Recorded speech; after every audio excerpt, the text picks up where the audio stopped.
Being on the Maxwell tour was definitely a huge step for me. Let's let it be known. Nobody came to see me. Nobody knew who I was, what my name was, and what I was about. So every time I went on stage, the coolest thing was that I was working with a blank slate. So, you don't know my name. You don't even know nobody's opening up for Maxwell. You came to see Maxwell. So to have 30 to 35 minutes to rock the crowd and, engage them, it was something that was life-changing to me. Of course, it felt like I was standing, in the midst of a humongous shadow, but at the same time, that shadow, who was Maxwell, definitely was supportive and definitely showed a lot of love on the road, being that was my first time on the road. So it was great and a tour that I will always remember. Here's a wild tour story.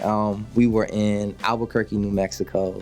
We had did the Maxwell Summer Solstice tour. This was like 2 or 3 months ago now. I just performed and Maxwell just finished his set. And so I usually go out into the audience to shake hands with people, take pictures and all that stuff. So outside of it was a casino. So I'm outside the casino, and so this lady comes up to me. She's like, "Oh my gosh, you did such a good job. Can you sign my arm?" Now, I'm a new artist, so, putting my signature on anybody, piece of paper, whatever it is still weird to me, and I'm still getting acclimated towards it.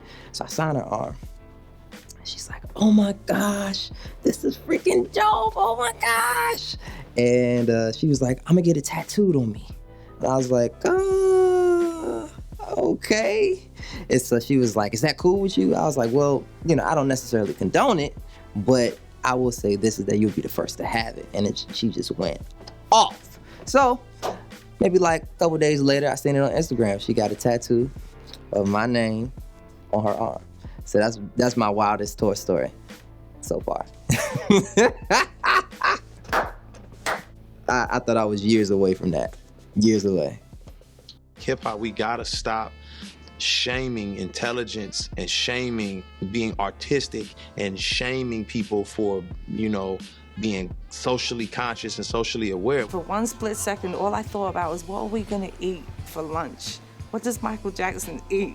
For me, that was the first of its kind for me. I'm used to being able to be in the room with an artist, maybe talk it out with them, figure out, it's very different. But with technology these days, you make it work all types of ways. I just want to continue to make music. Man, no one's ever gonna get that. The whole thing for me is just continue to make music. Get up, shake it off, and just make music about it. And break down crying when the song hits you a couple weeks from now.